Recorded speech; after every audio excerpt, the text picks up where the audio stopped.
Okay, spiral practice 83. Gerard had 7/8 quarts of chocolate milk. He drank 1/4 quart of the chocolate milk.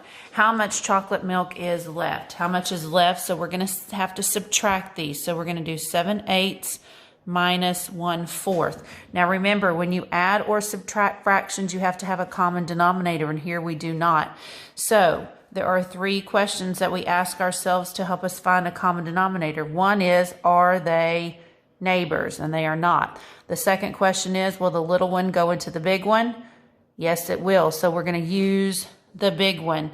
Now, if that one didn't work, the third thing is to do multiples of the largest denominator. So here, 8 times 1 gives you 8. What you do to the bottom, you do to the top. 7 times 1 is 7.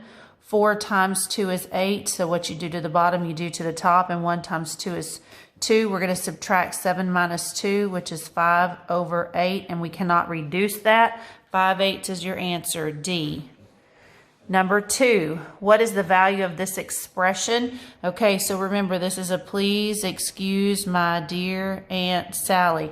Remember on this, multiplication and division can be switched to division and multiplication. It depends on which one comes first. The same with addition and subtraction. Those can also be switched. It depends on which one comes first. So the problem looks like this. I'm going to rewrite it here so I have some space to work it out. So we have the brackets. So inside of the brackets, we're going to work these parentheses. So we're going to do 2 plus 3, which is going to give us 5, plus 9. That's going to stay in the brackets. We can get rid of the parentheses because we're down to one number, divided by the 2 minus 6.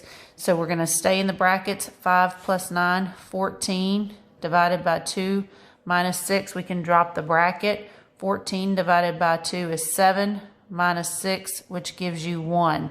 So when you bubble it, it should go right here. Okay? First 2 columns, last 2 columns should be left blank.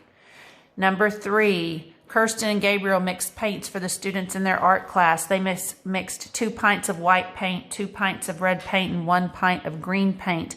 About how many 1/3 pint containers can they fill with all the paint they mix? So they're going to take all these paints and mix them. 2, 2, and 1, which would give you 5 total pints. 2 plus 2 is 4, plus 1 is 5. They're going to take that. So envision you have all this paint mixed together in one can, and they're going to pour it out, you know, little by little into smaller cans, and they're going to put 1/3 into each one. So they're going to take these 5 pints and they're going to divide them into 1/3 pint containers.